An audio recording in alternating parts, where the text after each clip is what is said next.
I'm Christopher Zweig, and this week on CJ at the Movies, I review the DC sequel Shazam! Fury of the Gods with Zachary Levi back in the title role, the French biker film Rodeo, Keira Knightley and Carrie Coon in the journalist thriller Boston Strangler, and Willem Dafoe in the survival thriller Inside. Let's take a look.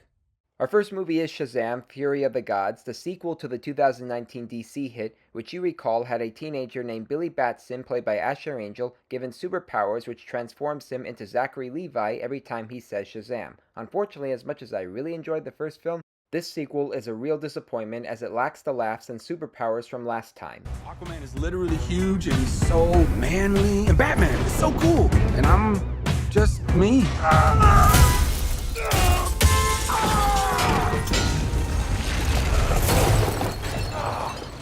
You understand I'm a pediatrician, right? The returning actors also include Jack Dylan Grazer as Billy's foster sibling Freddy, along with Adam Brody as his superhero form, and Jaimin Hansu as the wizard who gave Billy the powers of Shazam. And the newcomers this time consist on the Daughters of Atlas, played by Rachel Zegler from West Side Story, Lucy Liu, and Helen Mirren. Two of them want revenge on humanity and even have the magic to strip Shazam's superhero team of their powers. Look, I might not have as much experience as you because I'm not super old like you, but I've seen all of the Fast and the Furious movies, lady.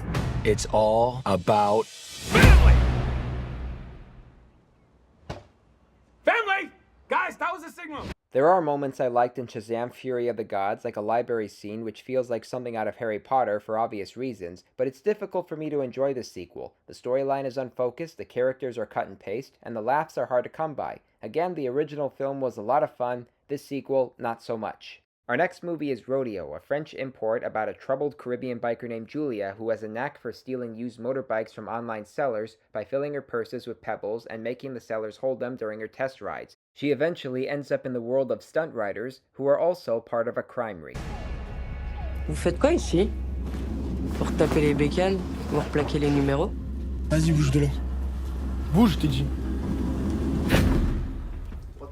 Newcomer Julie Ledru plays the main heroine very well, as we see her having a fierce and independent attitude and eventually having a change of perspective when she befriends the wife and son of her incarcerated new boss. Tu vas aller faire un tour? Non, mais ça va pas ou pas?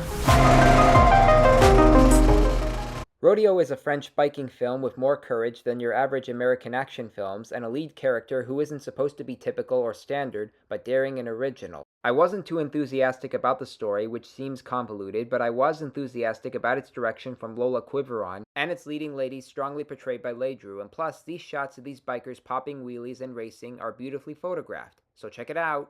Our next movie is Boston Strangler, the second film version, this one made for Hulu, about the infamous serial killer who murdered 13 women in Boston between 1962 and 1964. This one wants us to show us the strong womanhood with the journalist who broke the story, Loretta McLaughlin, who also had some help from Gene Cole. Unfortunately, it's not as powerful as it should be in terms of its story, which doesn't seem to take the kind of heights that Spotlight and All the President's Men took. Keira Knightley stars as McLaughlin, while Carrie Coon plays Cole. Just came over the wire. I'm killed in the follow-up. You don't have a story. How many women have to die before it's a story? They just confirmed number 4.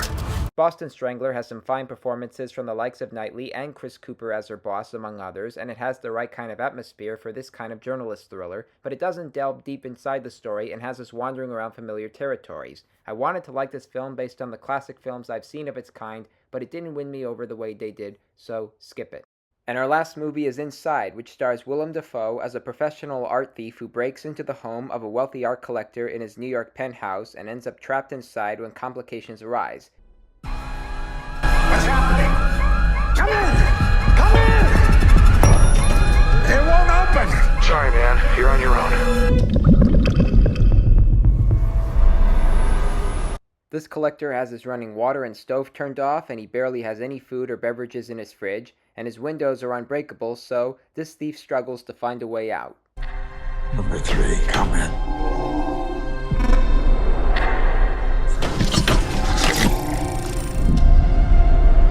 Help me! Get me out of here! The rest of Inside has the thief damaging the owner's penthouse in order to survive and break out, and that's more interesting than the story gives him credit for. Dafoe gives a fine performance when he represents the fear and stress of being locked inside with less resources and tools to work with, but the writing is too dull for us to really be tested. We can pretty much guess that his numerous escape attempts will fail, but at least we're still watching them. Inside looks and feels great, but it doesn't have the kind of narrative for me to recommend it.